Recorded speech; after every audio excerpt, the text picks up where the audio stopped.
Hello viewers, welcome to my நம்பு channel. இன்று கதை நேரம். ஒரு குட்டி கதை. காலத்தின் அருமை, இதுதான் கதையோட தலைப்பு. ஒரு ராஜா, ஒரு ஏழை குடிமகன். இவர்கள் வாழ்க்கையில் நடந்த ஒரு சுவையான சம்பவம் தான் இது.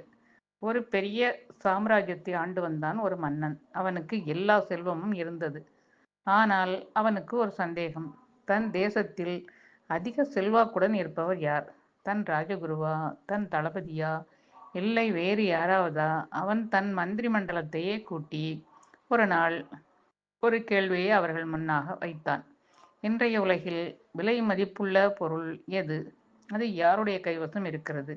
இவ்வாறாக இருந்தது அந்த கேள்வி. மந்திரிகள் குழம்பினார்கள். அவையோர்கள் திகைத்தார்கள். சிலர் வைரம், தங்கம் என்றார்கள். சிலர் இராணுவ பலம் என்றார்கள். ஆனால் மன்னனுக்கு திருப்தி இல்லை. கடைசியில் அந்த சபையில் ஒரு வயதான ஞானி இருந்தார். அவர் எழுந்து, மன்னா, இந்த உலகிலேயே மிகவும் விலைமதிப்புள்ள பொருள் தங்கமோ வைரமோ அல்ல, அது நேரம்தான் என்றார். அனைவரும் சிரித்தார்கள். என்ன சொல்கிறீர்கள் தாத்தா?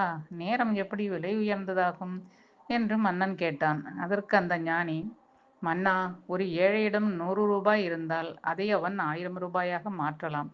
ஆனால் உங்களிடம் உலகின் செல்வம் முழுவதும் இருந்தாலும் நேற்று இழந்த அந்த ஒரு நொடியை கூட உங்களால் திரும்ப பெற முடியாது. ஒரு நொடிக்கு விலையே இல்லை.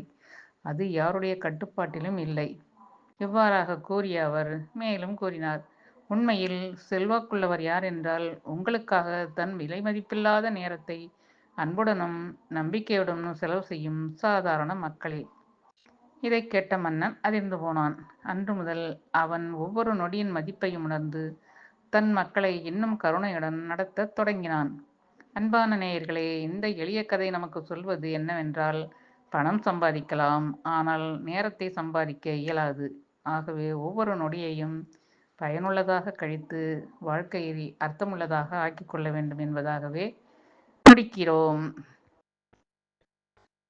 நன்றி, வணக்கம். கதை பிடிச்சிருந்தா கமெண்ட் பண்ணுங்க. இதே போல் தினம் ஒரு கதை சொல்லலான்னு நினைக்கிறேன். பிடிச்சிருந்தா சொல்கிறேன்.